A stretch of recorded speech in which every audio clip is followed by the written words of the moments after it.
एक बूढ़ा कारपेंटर अपने काम के लिए काफी जाना जाता था। उसके बनाए लकड़ी के घर दूर दूर तक प्रसिद्ध थे।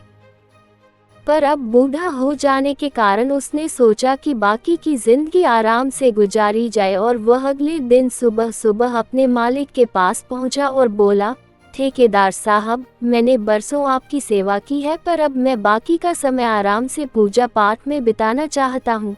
कृपया मुझे काम छोड़ने की अनुमति दें। उद्धरण चिन्ह। ठेकेदार कारपेंटर को बहुत मानता था, इसलिए उसे ये सुनकर थोड़ा दुख हुआ, पर वो कारपेंटर को निराश नहीं करना चाहता था। उसने कहा, आप यहाँ के सबसे अनुभवी व्यक्ति हैं, आपकी कमी यहाँ कोई नहीं पूरी कर पाएगा, लेकिन मैं आपसे निवेदन करता हूँ कि जाने से पहले एक आखिरी काम करते जाइए। जी, क्या काम करना है? कारपेंटर ने पूछा।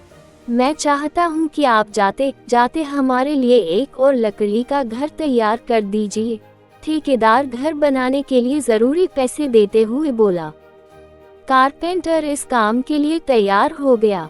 उसने अगले दिन से ही घर बनाना शुरू कर दिया, पर ये जानकर कि ये उसका आखिरी काम है और इसके बाद उसे और कुछ नहीं करना होगा, वो थोड़ा ढीला पड़ गया।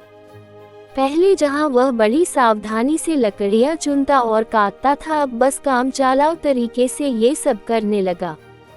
कुछ एक हफ्तों में घर तैयार हो गया और वो ठेकेदार के पास पहुंचा। ठेकेदार साहब, मैंने घर तैयार कर लिया है, अब तो मैं काम छोड़कर जा सकता हूँ। ठेकेदार बोला, हाँ, आप बिल्कुल जा सकते हैं, लेकिन अब आपको अपने पुराने छोटे से घर में जाने की जरूरत नहीं है, क्योंकि इस बार जो घर आपने बनाया है वो आपकी बरसों की मेहनत का इनाम है। जाइए अपने परिवार के साथ उसमें खुशहाली से रहिए। कारपेंटर यह सुनकर स्तब्ध रह गया। वह मन ही मन सोचने लगा, कहाँ मैंने दूसरों के लिए एक से बढ़कर एक घर बनाए और अपने घर को ही इतने घटिया तरीके से बना बैठा। काश मैंने ये घर भी बाकी घरों की तरह ही बनाया होता। फ्रेंड्स, कब आपका कौन सा काम किस तरह आपको अफेक्ट कर सकता है ये बताना मुश्किल है। ये भी समझने की ज़रूरत है कि हमारा काम हमारी पहचान बना भी सकता है और बिगाड़ भी सकता है। इसलिए हमारी कोशिश होनी चाहिए कि हम हर एक काम अपनी बेस्ट ऑफ एबिलिटीज़ के साथ करें, फिर चाहे वो हमारा आखिरी काम ही क्यों न हो।